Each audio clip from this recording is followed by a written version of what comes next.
What's up, people? I'm Shaggy, the Opinionated Hippie, continuing my deep dive into Bruce Springsteen's Tracks 2 box set. I'm doing each of the Lost albums one at a time, reviewing them, ranking them, not playing music from them, and then when I'm done, I'll drop a single video in which I just briefly discuss all 7 and rank those. But today, it's Lost album number 5, Inyo. Recorded in 1995 to 1997, roughly. This is during the Ghost of Tom Joad sessions. And this is an album that in many ways sounds like the Ghost of Tom Joad. For the most part, it's all acoustic, just a guitar and a voice. Very stark, very simple, very basic. There are instruments that come in, but they're usually pretty low key, and they're really just there to sort of add a little bit of flavor to that basic acoustic voice sound. They're not taking over any songs or demanding your attention, other than just sort of enhancing what Bruce has laid down himself with guitar and voice. The title refers to, for sure, one thing that Bruce has mentioned in an interview, but it could be something else also, accidentally or even purposefully. But Inyo is a county in sort of southern middle California as you drive up through those mountains, not necessarily on the coast, but up through, like, I guess it's where the 15 goes up, right? And so it is a specific area, a specific county. Death Valley is in this county, and Springsteen used to drive this a lot, going from Mexico up to somewhere farther north, maybe like Lake Tahoe or something, back at some point, right before he recorded these, inspired the lyrics for these songs and inspired the mood of this album. But Inyo also refers to, in local Native American language, a dwelling place for a spirit, like a great spirit. And so the mountains there would be the Inyo for the great spirit that dwells in those mountains. And sort of a Native American vibe, a Mexican vibe. There's a lot of mariachi music in here, great use of a trumpet for some of these, that very much takes the music and the stories of this album and firmly puts them in this part of North America. We do get one song in which we get sort of a Neil Young, in which we have sort of the past and sort of the present up in like New Jersey kind of mixing together in sort of a Neil Young sort of vibe. But for the most part, this is just very much this sort of Southwest North America, centralized to this part of California type tale. And a lot of the characters in here and the songs feel like they could very well fit into sort of the Grateful Dead Americana world, or even like songs that they cover, like El Paso, or songs of their own in which they have like Jack Straw, or like these outlaws, or, you know, Brown-Eyed Girl and the Depression, Brown-Eyed Women, the Depression, and stuff like that. And so it very much feels like these could all be part of the same world, or that these characters could like intermingle and intermix. It is a very, at first, it is a very low-key album. I've only listened to it a couple times, but I do think, like, the first time there were 2 songs that jumped out. The second time, a couple other songs. I'm like, oh yeah, this one again. And I kind of was into it. And 3 times. The third time I was like, okay, this is definitely a slow burner that I think is going to get better and better with each listen. But 2 songs immediately jumped out at me, and then the rest are kind of building their way up. There are 10 songs on here. So it's the length of like a regular album. It's about 45 minutes long. If I had any complaints about it, is a couple of the sort of mariachi songs do very much almost jump out a little too much, and are like, maybe if this album had been officially released, there would have been maybe a little more production or a little something to kind of even out the weird difference in dynamics. And it really is just one song that kind of jumps out. But yeah, it's a really good listen, a really intimate listen, a really like patient, just listen to what Bruce has to say storytelling wise. The lyrics are fantastic. There's a lot going on with these stories, and so I'm not sure I'm picked up all the bits and pieces of what Bruce is laying down as far as what the narrative is actually about, but I try my best to call as much as possible. But I really, really enjoyed this. The opening track is Inyo, finger-picked acoustic, super quiet. Bruce comes in singing a very character-driven story about someone who like handles dynamite for a living, and I guess he goes out to Southern California to like blast something to get water to come down. We address sort of the battle of the 2 states, Pavement addressed this. When I was growing up in LA, Southern California gets all of our water from Northern California, and there's always been sort of this effort to get on the ballot a two states initiative so that Northern California can be more responsible for their water, at least have more ownership over it, not allow Southern California to just steal it, because all of LA is essentially in a desert. So yeah, the water wars rage on in the title track.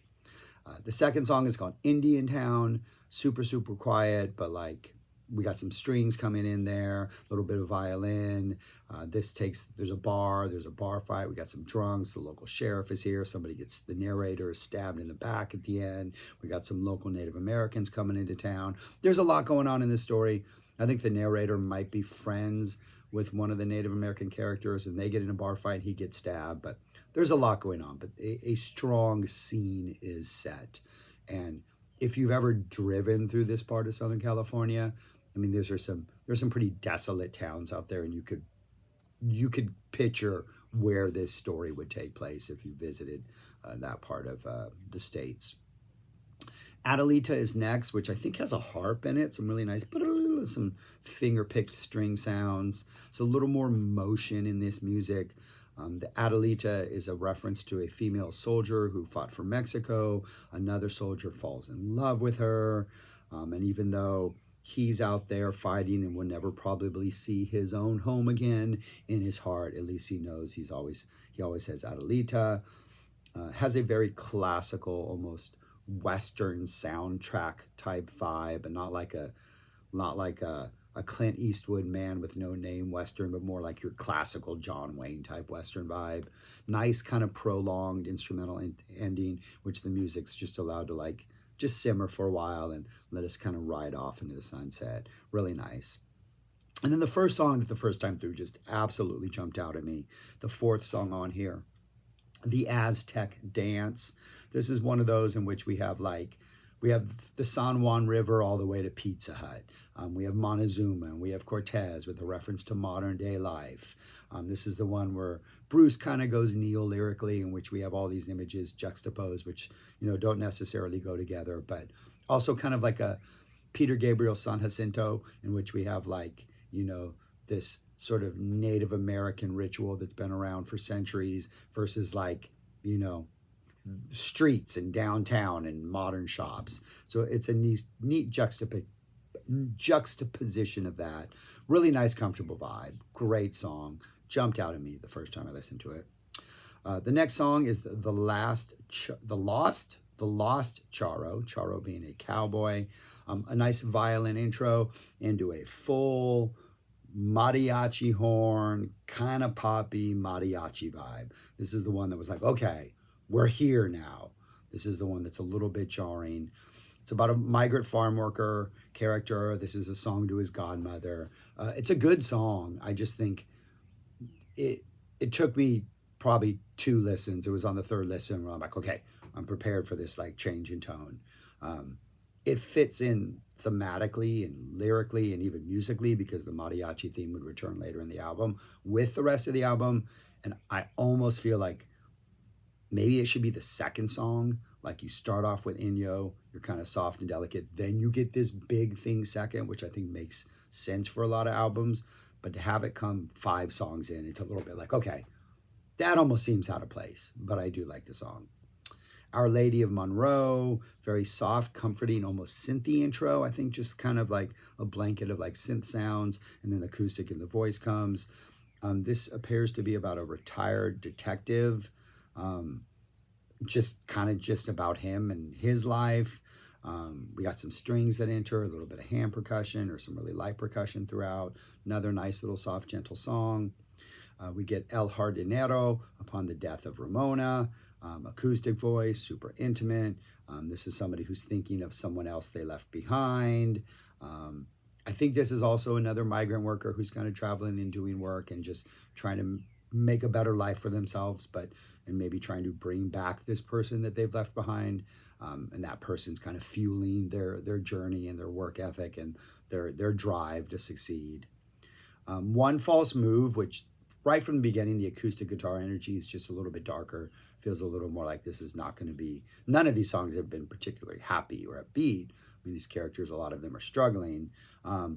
And this one turns out to be, this is about a cocaine smuggler. He's waiting out in the middle of the desert for a drop to happen. He doesn't want to do this. He tried to go straight. Life was hard. He couldn't make it, so he had no choice to do this. The band gently enters as the song goes on. Really, once the whole band is in, the full vibe is pretty good.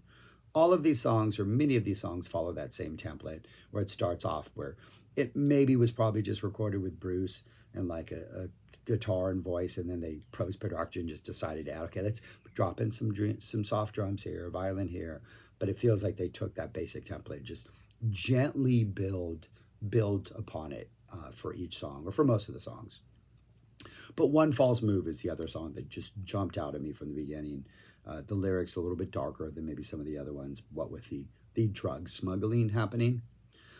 Ciudad Juarez is next. This one is a little bigger acoustic voice vibe.